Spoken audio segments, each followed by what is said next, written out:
ನಮಸ್ಕಾರ. ಕನ್ನಡ ಒನ್ನಿಗೆ ಸ್ವಾಗತ. ನಾನು ನಿಮ್ಮ ಭಾಗ್ಯನಾರಾಯಣ ಬೊಗ್ಗವರಪು.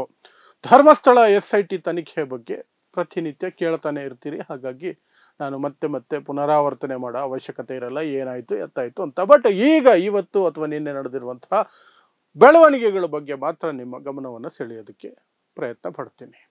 ದೊಡ್ಡ ಬೆಳವಣಿಗೆ ಅಂದರೆ BJP ಅಧಿಕೃತವಾಗಿ ಒಂದು ರೀತಿ ಟಾಪ್ ಮೋಸ್ಟಿಂದ BL ಸಂತೋಷ್, BJPಯ ಸಂಘಟನಾ ಕಾರ್ಯದರ್ಶಿ, ಥರ್ಡ್ ಮೋಸ್ಟ್ ಪವರ್ಫುಲ್ ವ್ಯಕ್ತಿ ಇನ್ BJP.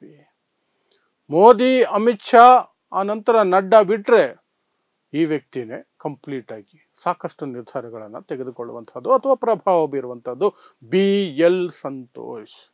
ಅವರು ಹೊಸ ಹೇಳಿಕೆಯನ್ನು ಒಂದನ್ನು ಕೊಟ್ಟಿದ್ದಾರೆ. ಈಗ ಏನು? ಅದೇ BJPಯ ಹಳಸಲು ವಾದ. ಇದು ಹಿಂದೂ ಧರ್ಮದ ವಿರುದ್ಧದ ದಾಳಿ. ಅದಕ್ಕೆ ಒಂದಷ್ಟು ಕಥೆಗಳನ್ನು ಹೇಳ್ತಾರೆ. ಈ ಹಿಂದೆಯೂ ನಡೆದಿತ್ತು, ಉಡುಪಿ ಮಠದಿಂದ ಹಿಡಿದು ಸಾಕಷ್ಟು ಹಿಂದುತ್ವದ ಶ್ರದ್ಧಾ ಕೇಂದ್ರಗಳ ಮೇಲೆ, ಹಿಂದೂ ಶ್ರದ್ಧಾ ಕೇಂದ್ರಗಳ ಮೇಲೆ ದಾಳಿಗಳು ನಡೆದಿದ್ವು ಅಂತ. ದಾಳಿ ಇವರು ಹೇಗೆ ಹೇಳ್ತಾರೆ ಅಂದರೆ ಎತ್ತಿ ಕಟ್ಟುವ ರೀತಿಯಲ್ಲಿ ಯುದ್ಧಗಳೇ ಆಗೋಯ್ತೇನೋ, ಅಥವಾ ಏನು ದಾಳಿ ಅಂದರೆ ಒಂದು ರೀತಿ ಅಟ್ಯಾಕ್ ಆಗೋಯ್ತೇನೋ ಅನ್ನುವ ರೀತಿಯಲ್ಲಿ ಹೇಳ್ತಾರೆ. ಬಟ್ ಅವರು ಹೇಳುವಂತಹದ್ದು ಧರ್ಮಕ್ಕೆ ಅಪಾಯ ತರುವಂತಹ ಕೆಲಸವನ್ನ ಕೆಲವರು ಪಟ್ಟಭದ್ರ ಹಿತಾಸಕ್ತಿಗಳು ಫಾರಿನ್ ಫಂಡಿಂಗ್ ತಗೊಂಡು ಮಾಡ್ತಾರೆ.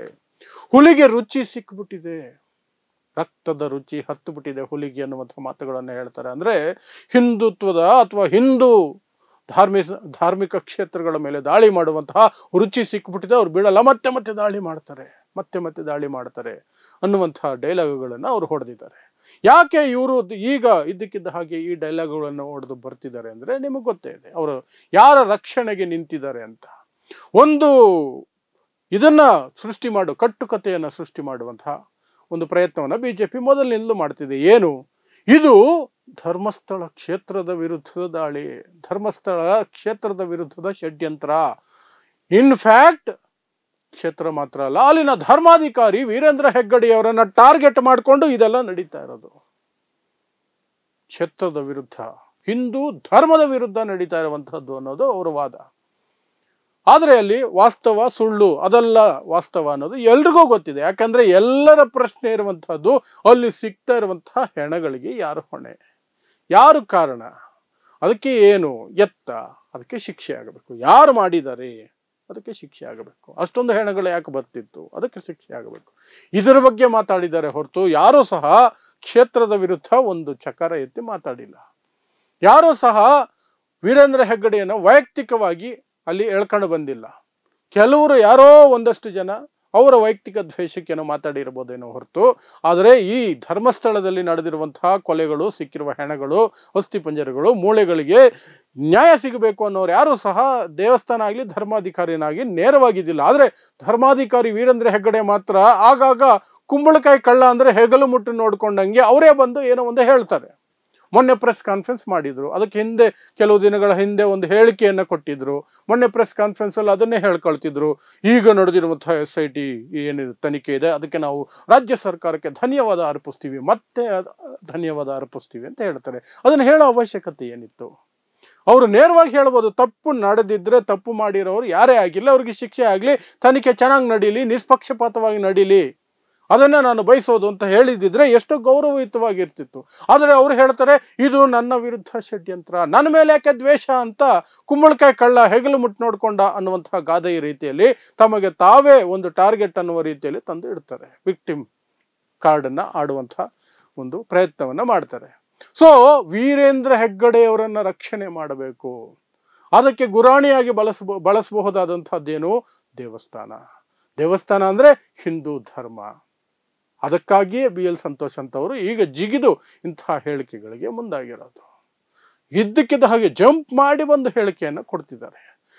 ಇದು ಹಿಂಗೆ ಇದು ಧರ್ಮದ ವಿರುದ್ಧ, ವೀರೇಂದ್ರ ಹೆಗ್ಗಡೆ ವಿರುದ್ಧ, ದೇವಸ್ಥಾನದ ವಿರುದ್ಧ ಷಡ್ಯಂತ್ರ. ಇದು ಆ ಗ್ರಾಮದಲ್ಲಿ ನಡೆದಿರುವಂತಹ ಅನಾಚಾರಗಳು, ಅತ್ಯಾಚಾರಗಳು, ಕೊಲೆಗಳು, ಹೆಣಗಳು, ಇವುಗಳನ್ನ ಮಾಡಿದವರು ಯಾರು, ಯಾಕೆ, ಹೇಗೆ, ಅದಕ್ಕೆ ನ್ಯಾಯ ಸಿಗಲಿ ಅನ್ನೋದು ಮಾತ್ರ ಹೋರಾಟಗಾರರ ಬೇಡಿಕೆ. SIT ತನಿಖೆ ಮಾಡ್ತಿರೋದು ಅದನ್ನೇ. ಇಲ್ಲಿಯವರೆಗೆ ಎಷ್ಟು ಜನ ಆರೋಪ ಮಾಡಿದ್ರು ಸಹ ಧರ್ಮಾಧಿಕಾರಿನೇನಾದ್ರು ವಿಚಾರಣೆಗೆ ಕರೆದ್ರ ಅಥವಾ ಇವರೇ ಹೋಗಿ ಅವ್ರ ಹತ್ರ ಹೋಗಿ ವಿಚಾರಣೆ ನಡೆಸಿದ್ರ SIT? ಇಲ್ವಲ್ಲ. ಅದೊಂದು ರೀತಿ ಲೋಪನೇ SIT.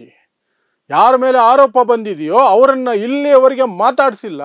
ಆರೋಪ ಮಾಡಿರುವವರ ವಿರುದ್ಧ ಮಾತ್ರ ಎಷ್ಟು ತನಿಖೆಗಳು, ಎಷ್ಟು ವಿಚಾರಣೆಗಳು, ದಿನ ಬೆಳಗಾದರೆ ವಿಚಾರಣೆ. ಇನ್ನು ರೌಡಿ ಪಡೆಗಳಿಂದ ಬೆದರಿಕೆ, ಎಂಜಲು ಮಾಧ್ಯಮಗಳಿಂದ ಅಪಪ್ರಚಾರ, ಎಲ್ಲವನ್ನೂ ಸಹ ಮಾಡ್ತಿರೋದು ಆರೋಪ ಮಾಡಿರೋರ ಬಗ್ಗೆ. ಆರೋಪಿ ಸ್ಥಾನದಲ್ಲಿ ನಿಂತಿರುವವರ ಹತ್ರ ಇವರು ಹೋಗಿ ಏನ್ರಿ ನಡೀತು ಕೇಳಿಲ್ಲ. ಆದರೂ ಸಹ ಈ BJPಯವರು BL ಸಂತೋಷ್ ಅಂತರು ಬಂದು ಈ ಕಥೆಗಳನ್ನು ಕಟ್ಟುತ್ತಾರೆ. ಎಂತೆಂಥ ಕತೆ ಕಟ್ಟುತ್ತಾರೆ ನೋಡಿ. ದೇವಸ್ಥಾನಗಳ ವಿರುದ್ಧ ಮಾತಾಡಿದ್ರೆ, ಈ ಹಿಂದೆ ಹಿಂದೂ ಧರ್ಮದ ವಿರುದ್ಧ ಮಾತಾಡಿ ಅಲ್ಲಿನ ಕಂದಾಚಾರಗಳು, ಮೌಢ್ಯಗಳು, ಅಲ್ಲಿನ ಜಾತಿ ಭೇದ, ಇದರ ಬಗ್ಗೆ ಮಾತಾಡಿರ್ತಾರೆ ಹೊರತು ಯಾರೂ ಸಹ ಧರ್ಮಸ್ಥಳದ ಈ ಪ್ರಕರಣಗಳೇನಿದಾವಲ್ಲ, ಮೂಳೆ ಸಿಕ್ಕಿರೋದು, ಅದನ್ನು ಯಾರು ಲಿಂಕ್ ಮಾಡಿ ಮಾತಾಡಿಲ್ಲ ದೇವಸ್ಥಾನಕ್ಕೆ. ಆದರೆ ಇವರು ಮಾಡ್ತಾರೆ. ಉಡುಪಿ ಕತೆ ಎತ್ಕೊಂಡು ಬರ್ತಾರೆ. ಉಡುಪಿಯ ವಿರುದ್ಧ ಮಾತಾಡೋದು ಅಲ್ಲಿರುವ ಪಂಕ್ತಿ ಭೇದದ, ಜಾತಿ ಭೇದ. ಯಾಕೆ ಜನಿವಾರ ಹಾಕದವ್ರಿಗೆ ಬೇರೆ ಕಡೆ ಊಟ, ಬೇರೆ ಊಟ, ಜನಿವಾರ ಇಲ್ಲದವರಿಗೆ ಬೇರೆ ಕಡೆ ಊಟ, ಬೇರೆ ಊಟ.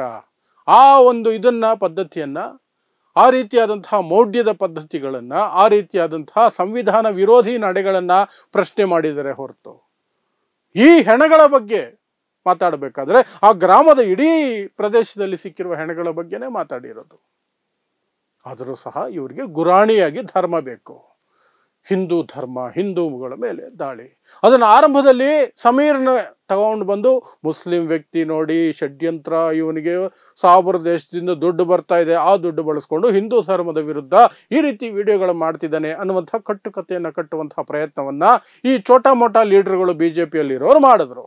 ಅದು ಯಾವುದು ವರ್ಕೌಟ್ ಆಗಲಿಲ್ಲ. ಯಾಕಂದ್ರೆ ಜನ ಒಟ್ಟಾರೆಯಾಗಿ ಧರ್ಮಾತೀತರಾಗಿ ಎಲ್ಲರೂ ಕೇಳ್ತಿರೋದು ಅಷ್ಟೊಂದು ಹೆಣಗಳು ಹೇಗೆ ಬಂತು, ಯಾರು ಮಾಡಿದ್ರು, ಹೇಗೆ ಅವುಗಳ ಸಾವಾಯಿತು, ಅನಾಥ ಹೆಣ ಅಂತ ಹೇಗೆ ಹೂತು ಹಾಕಿದ್ರಿ, ಐಡೆಂಟಿಟಿ ಕಾರ್ಡ್ ಇರೋ ಹೆಣಗಳನ್ನು ಸಹ ಅನಾಥ ಹೆಣ ಅಂತ ಹೇಗೆ ಹೂತು ಹಾಕಿದ್ರಿ, ಯಾರ ಆದೇಶದ ಮೇಲೆ ಹೂತು ಹಾಕಿದ್ರಿ, ಪೋಸ್ಟ್ ಮಾರ್ಟಮ್ ನಡೀತಾ ಇಲ್ವಾ, ಹೆಣ್ಣು ಮಕ್ಕಳ ದೇಹಗಳು ಹೇಗೆ ಬಂದವು, ಯಾವ ಸ್ಥಿತಿಯಲ್ಲಿ ಬಂದವು, ಸ್ಕೂಲ್ ಮಕ್ಕಳು ವಿತ್ ಬ್ಯಾಗ್ ಬಂದಿದೆ ಅನ್ನುವಂಥ ಆರೋಪಗಳಿದಾವಲ್ಲ, ಆ ಹೆಣ ಹೇಗೆ ಬಿತ್ತು, ಯಾರು ಅವರನ್ನ ಕೊಂದಿದ್ದು, ಅತ್ಯಾಚಾರ ಆಗಿತ್ತಾ ಇಲ್ವಾ, ತನಿಖೆ ಆಯ್ತಾ ಇಲ್ವಾ, ಪೊಲೀಸ್ ರಿಪೋರ್ಟ್, ಈ ರೀತಿಯಾದ ಪ್ರಶ್ನೆಗಳಿಗೆ ಉತ್ತರ ಕೇಳ್ತಿದ್ದಾರೆ ಹೊರತು ಎಲ್ಲರೂ ಸೇರ್ಕೊಂಡು. ಅಲ್ಲಿ ಯಾರು ಧರ್ಮ ನೋಡಿ ಪ್ರಶ್ನೆ ಕೇಳ್ತಿಲ್ಲ. ಮುಸ್ಲಿಮರು ಕೇಳ್ತಿದ್ದಾರೆ, ಹಿಂದೂಗಳೇ ದೊಡ್ಡ ಸಂಖ್ಯೆಯಲ್ಲಿ ಕೇಳ್ತಾರೆ. ಧರ್ಮಸ್ಥಳ ಪ್ರಕರಣದಲ್ಲಿ ಪ್ರಶ್ನೆ ಮಾಡ್ತಿರುವವರಲ್ಲಿ 90%ಗಿಂತ ಹೆಚ್ಚಿನವರು ಹಿಂದೂಗಳೇ. ಹಿಂದೂ ಧರ್ಮದಲ್ಲಿ ನಂಬಿಕೆ ಇಟ್ಟವರೇ, ಧರ್ಮಸ್ಥಳದ ಮಂಜುನಾಥನ ಮೇಲೆ ನಂಬಿಕೆ ಇಟ್ಟವರೇ 90% ಜನ ಪ್ರಶ್ನೆ ಮಾಡ್ತಿರೋದು. ಅಲ್ಲಿ ಏನಾಗಿದೆ ಅನ್ನೋದ್ರ ಬಗ್ಗೆ ನಮಗೆ ಸ್ಪಷ್ಟತೆ ಕೊಡಿ, ತಪ್ಪು ಯಾರಾದರೂ ಮಾಡಿದ್ರೆ ಅದ್ರ ಮೇಲೆ ಶಿಕ್ಷೆ ಆಗಲಿ ಅಂತ. ಆದರೆ ಧರ್ಮದ ವಿರುದ್ಧ ದಾಳಿ ಅಂತ ಹಿಂದೂಗಳನ್ನು ಎತ್ತಿ ಕಟ್ಟುವ ಪ್ರಯತ್ನಕ್ಕೆ ಮುಂದಾಗ್ತಿದ್ದಾರೆ. ಯಾಕೆಂದ್ರೆ ಅಲ್ಲಿ ಯಾರನ್ನೋ ರಕ್ಷಣೆ ಮಾಡಬೇಕು, ಅದಕ್ಕೆ ಗುರಾಣಿಯಾಗಿ ದೇವಸ್ಥಾನ ಬಳಸ್ಕೊಳ್ತಿದ್ದಾರೆ. ಅದಕ್ಕೆ ಸಣ್ಣ ಪುಟ್ಟ ಚೋಟಾ ಮೋಟಾ ಲೀಡರ್ಗಳು ರ್ಯಾಲಿ ಹೋಗಿದ್ದಾಯ್ತು, ಕಾರ್ ರ್ಯಾಲಿ ಹೋಗಿದ್ದಾಯ್ತು, ಮೆರವಣಿಗೆ ಹೋಗಿದ್ದಾಯ್ತು, ದ್ವೇಷ ಭಾಷಣ ಮಾಡಿದ್ದಾಯ್ತು, ಯಾವುದು ವರ್ಕೌಟ್ ಆಗಲಿಲ್ಲ. ಅದಕ್ಕೆ ಈಗ ಸ್ವಲ್ಪ ಚೋಟಾ ಮೋಟಾಗಿಂತ ಮೇಲಿರುವಂಥವರು BL ಸಂತೋಷ್ ಅವರು ಒಂದು ಹೇಳಿಕೆಯನ್ನ ಬಿಸಾಕಿದ್ದಾರೆ, ನಂದು ಒಂದಿರ್ಲಿ, ಈ ರೀತಿ ಇನ್ನೊಂದು ಹೊಸದಾಗಿ ಆರಂಭಿಸೋಣ, ನಮ್ಮ ಚೋಟಾ ಮೋಟಾ ಲೀಡರ್ಗಳ ಕೈಲಿ ಏನೂ ಆಗಿಲ್ಲ, ನಾನೇನಾದರೂ ಮಾಡೋದಕ್ಕೆ ಸಾಧ್ಯ ಆಗುತ್ತಾ ಅಂತ. ಇಷ್ಟೇ, ಇನ್ನೇನಿಲ್ಲ. ಸೊ ಆ ರೀತಿಯಾಗಿ ಈಗ BL ಸಂತೋಷದ ಹೇಳಿಕೆ ಬಂದಿದೆ. BL ಸಂತೋಷ್ ಹೇಳಿಕೆ ಹಿನ್ನೆಲೆಯಲ್ಲಿ ನಾವು ಇದನ್ನೆಲ್ಲ ಚರ್ಚೆ ಮಾಡ್ತಿದ್ದೀವಿ. ಅದೇನೇ ಇರಲಿ, SIT ತನಿಖೆ ಮುಗಿಯುವವರೆಗೆ ಯಾರು ಏನೇ ಮಾತಾಡಿದ್ರು ಸಹ ಅದಕ್ಕೊಂದು ಅರ್ಥನೇ ಇರಲ್ಲ. ಆದರೆ ಮಾತನಾಡುವವರು ಯಾರೇ ಆಗಿರಲಿ, ಅದು ಎಂಜಲು ಮಾಧ್ಯಮ ಆಗಿರಲಿ, BJP ಅಂತಹ ಕಾಮಾಂಧರ ರಕ್ಷಣೆಗೆ ನಿಂತಿರೋರಾಗಿರಲಿ, RSS ನಂತವರಾಗಿರಲಿ, ಯಾವನೇ ಆಗಿರಲಿ, ಅವರು ಹೇಳಬೇಕಾಗಿರೋ ಮಾತು ಒಂದೇ, ಇನ್ಕ್ಲೂಡಿಂಗ್ ಮೀ, ತಪ್ಪು ಯಾರೇ ಮಾಡಿದ್ರು ಶಿಕ್ಷೆ ಆಗಲಿ. ಅದು ಯಾರೇ ಆಗಿದ್ರು ಸರಿ, ಯಾವ ಹುದ್ದೆಯಲ್ಲಿದ್ರು ಸರಿ, ಯಾವ ಸ್ಥಾನದಲ್ಲಿದ್ರು ಸರಿ, ತಪ್ಪು ಮಾಡಿದ್ದರೆ ಯಾರೇ ಆಗಲಿ ಅವ್ರಿಗೆ ಶಿಕ್ಷೆ ಆಗಲಿ, ತನಿಖೆಯ ಆಧಾರದ ಮೇಲೆ ಅದು ತೀರ್ಮಾನ ಆಗಲಿ, ತನಿಖೆ ಮುಗಿಲಿ. ಇಲ್ಲ, ಅವ್ರ ಭಯಲ್ಲ, ಮಾತೇ ಬರಲ್ಲ. ನಾನು ಹೇಳ್ತಾ ಇದ್ದೀನಿ, ನನ್ನಂತವ್ರು ಹೇಳ್ತಾ ಇದ್ದೀವಲ್ಲ, ಆರೋಪ ಮಾಡಿರುವವರು ಷಡ್ಯಂತ್ರದ ಭಾಗವಾಗಿ ಮಾಡಿದರೆ ಅವ್ರಿಗೂ ಶಿಕ್ಷೆ ಆಗಲಿ, ಅಥವಾ ಆರೋಪಗಳಲ್ಲಿ ಆಧಾರ ಇದೆ ಅನ್ನೋದಾದರೆ, ಸಾಕ್ಷಿಗಳು ಸಿಕ್ಕರೆ, SIT ತನಿಖೆಯಲ್ಲಿ ಸಾಬೀತಾದರೆ, ಅದು ಯಾರೇ ಆಗಿರಲಿ, ಎಷ್ಟು ದೊಡ್ಡ ವ್ಯಕ್ತಿನೇ ಆಗಿರಲಿ, ಅವ್ರ ಮೇಲೆ ಶಿಕ್ಷೆ ಆಗಬೇಕು, ಕಾನೂನು ಕ್ರಮ ಆಗಬೇಕು. ಇದನ್ನು ಹೇಳುವ ಧೈರ್ಯ ಯಾರಿಗೂ ಇಲ್ಲ, BL ಸಂತೋಷ್ಗೂ ಇಲ್ಲ. ಏನೇ ಇದ್ರೂ ಇದು ಷಡ್ಯಂತ್ರ ಆರೋಪ ಮಾಡಿದವ್ರನ್ನ ಅರೆಸ್ಟ್ ಮಾಡಿ ಒಳಗಡೆ ಹಾಕ್ಬಿಟ್ಟು ಮುಚ್ಚಿಬಿಡೋಣ ಅಂತ. ಅಷ್ಟೇ ಇವ್ರ ಯೋಗ್ಯತೆ. ಅಲ್ಲೇ ಗೊತ್ತಾಗುತ್ತೆ ಇವ್ರ ಯೋಗ್ಯತೆ ಏನು ಅಂತ, BL ಸಂತೋಷ್ ಯೋಗ್ಯತೆ ಏನು ಅಂತ ಅಲ್ಲೇ ಗೊತ್ತಾಗುತ್ತೆ. ಯಾಕಂದರೆ ಯಾರೇ ತಪ್ಪು ಮಾಡಿದ್ರು ಶಿಕ್ಷೆ ಆಗಲಿ ಅಂತ ಹೇಳುವ ದಮ್ಮು ತಾಕತ್ತು ಮನಸ್ಸು ಇವ್ರು ಯಾರಿಗೂ ಇಲ್ಲ. ಅಷ್ಟೇ, ಏನಿಲ್ಲ. ಇವತ್ತಿನ ಅಪ್ಡೇಟ್ಸು ಅಷ್ಟೇ. ಸೊ ನೋಡ್ತಾ ಇರಿ ಸಮಾಜಕ್ಕಾಗಿ ಕನ್ನಡ 1 ನ್ಯೂಸ್. ನಮಸ್ಕಾರ.